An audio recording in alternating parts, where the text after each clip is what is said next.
Bismillahirrahmanirrahim. Assalamualaikum warahmatullahi wabarakatuh. Waalaikumsalam warahmatullahi wabarakatuh. Hello everyone. We are a student from Institute Tazkia International Program, the third semester, and we have to do the assignment, a group presentation about complementary currency as Islamic banking and financial institution subject. We are from group 10, and let us introduce ourselves first. My name is Hanin Arifah. I am Luthfi, Nisa. My name is Aufa. And we are going to present about complementary currency specifically in Curitiba City, Brazil, named as garbage currency. Okay, the table of contents that we will discuss is about first, the introduction, and then the second, an overview, and then the third is problem. The fourth is solutions, and the fifth, results, and then the sixth, lessons, and then the last is a conclusion. So, what is the definition of complementary currency? Complementary currency is any currency that is not a national currency but has acceptance but for use in specific condition in a nation. A complementary currency is not intended for use as the primary means of exchange in an economy. Complementary currencies are set up by private citizens, advocacy groups, or public regulatory bodies to create parallel markets for specific goods and services, or within a specific geographic region with the goal of regulating the economy or achieving a particular social or environmental. There are many illusions of money. We often think the bank creates money when it's printed, but money actually produced from bank debt and bank loans money to individuals, to government, or to a corporation. In fact, all national currency is private creation produced through bank loans. And we see money is the only way to buy or to drive the economy. Okay, next. And we've got this kutipan from James Lerner's interview. Previously, James Lerner was the mayor of Curitiba City in 1971. He said that money is power, money is access. You can't eat money, just simple, money is an agreement. But across the globe, people are challenging that agreement using complementary currency just as effectively. Worldwide, from grassroots organizations to municipalities and countries, this currency has aided struggling economies, marginalized people, and the environment. And another kutipan that we have picked up from James Lerner's interview, he said garbage man is the environmental hero, and then he also said three important things for the city are mobility, sustainability, and social diversity. Okay, next. And then the next is an overview. Curitiba City is a city in the south of Brazil. In the early 90s, Curitiba had a garbage problem. The wavelets in Curitiba had roads that were too narrow for the garbage trucks, and so garbage would collect the wavelets and overflow into the river. Separately, they also had a bus system that was underutilized. At the time, they had a thoughtful mayor who started a program to give people bus tokens in exchange for garbage.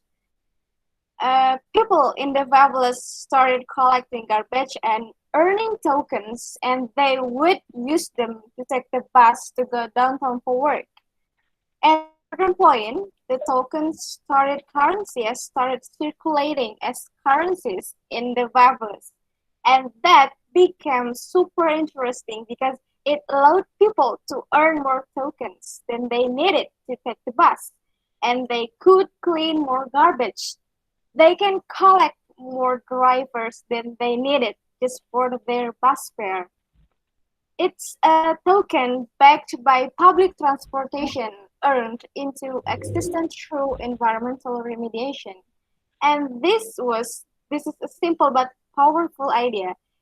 The story of Curitiba City illustrates how the introduction of a complementary currency was able to help a developing and impoverished city leverage its untapped resource to creatively solve a host of challenges and support environmental cleanup, city restoration, and job creation, so that many people found purpose and work. Then the next is problem issue will explain more detail by the next presenter. Luthfi, please, Luthfi. Okay, thank you, Hanin. Okay, I will continue and we will discuss about the problem. The first problem is garbage everywhere.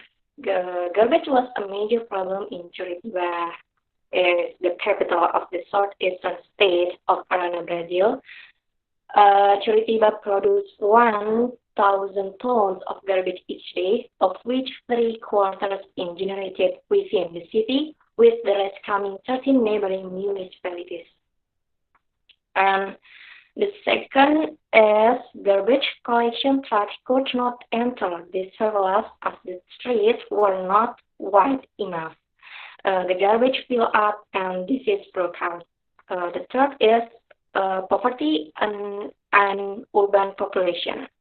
So, as mentioned earlier, its urban population has had mushroomed from 120,000 in 1942 to 2.3 million in 1997.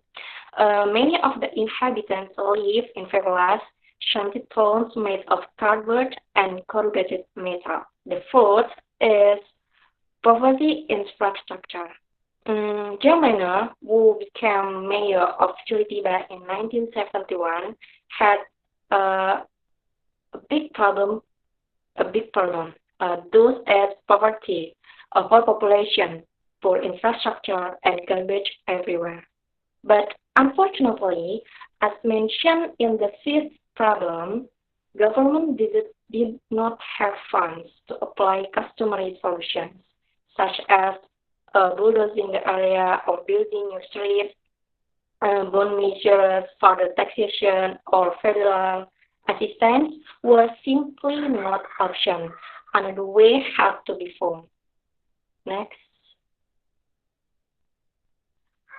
Okay, this photo can be figured out what happened in Curitiba in 1971.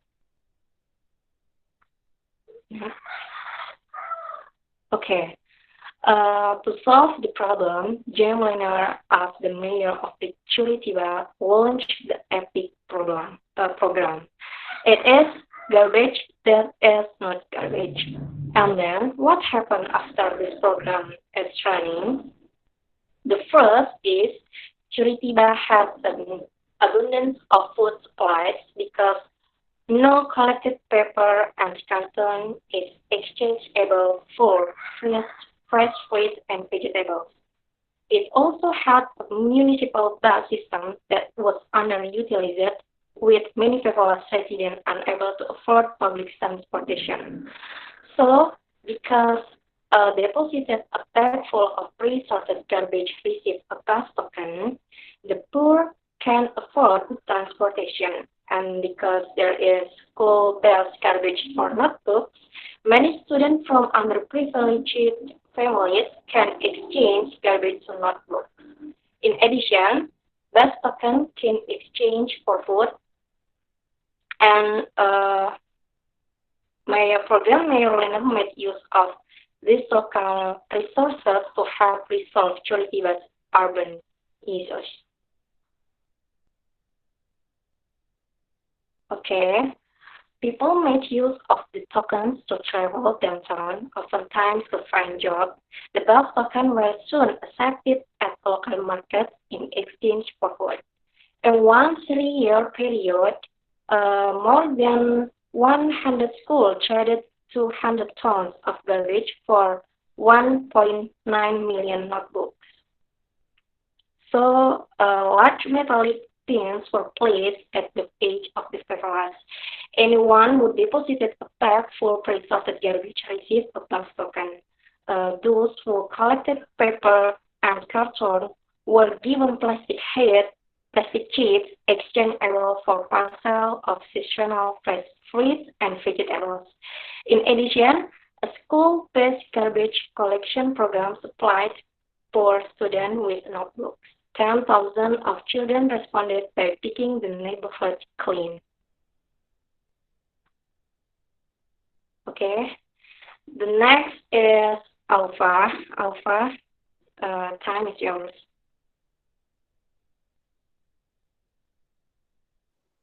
Okay, thank you, Luthfi. We continue our presentation to the result section. The result, purely economic terms, are worth nothing.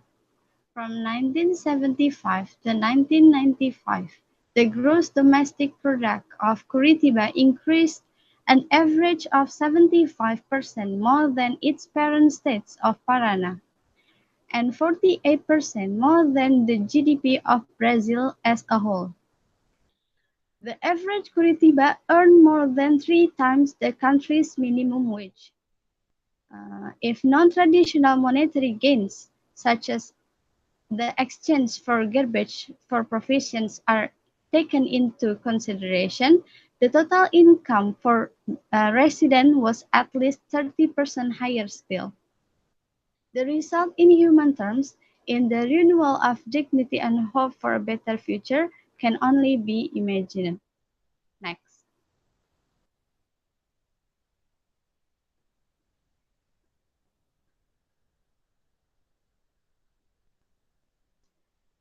And this is the result for environment as the impact of complementary currencies that applied in Curitiba, Brazil. Eventually, the paper recycling component alone saved the equivalent of 1,200 trees each day. More than 70% of Curitiban households become involved in the programs. The 62 poorer neighborhoods alone exchanged 11,000 tons of garbage for nearly a million bus tokens and 1,200 tons of food. Other programs were created to finance the restoration of historical buildings, create green areas, and provide housing, all by method that placed little or no financial burden on the municipality. The many initiatives, environmental cleanup, city restoration, job creation, improved education, disease intervention, and hunger prevention, were each tackled without having to raise taxes, redistribute wealth, issue bonds, rely on charity, or obtain loans from the federal government or organizations such as World Bank and the International Monetary Fund. The improvement burdened no one and everyone benefited. Next. Okay. The lesson that we can learn about this presentation is Curitiba discovered a means to match unmet needs with unused resources. They did so by making use of complementary currencies, monetary initiative that didn't replace but rather supplemented the national currency system. This innovative approach provided much needed improvement to the local economy. It enabled a developing and formerly impoverished city to empower itself and vastly improve its condition in the remarkable span of a single generation. In 1990, Curitiba was honored with the United Nations highest environmental award, granted by the United Nations Environment Programme. Next.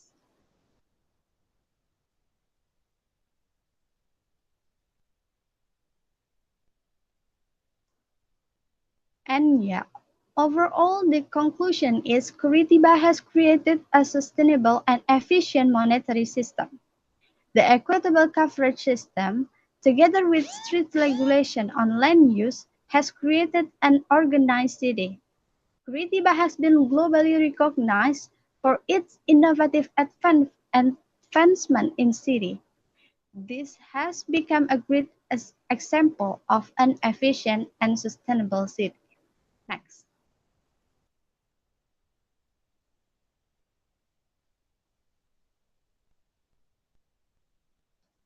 And these are the references that we got information from. Next.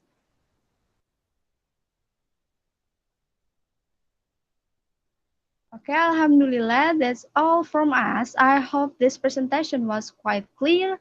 Thank you. Wassalamualaikum warahmatullahi wabarakatuh.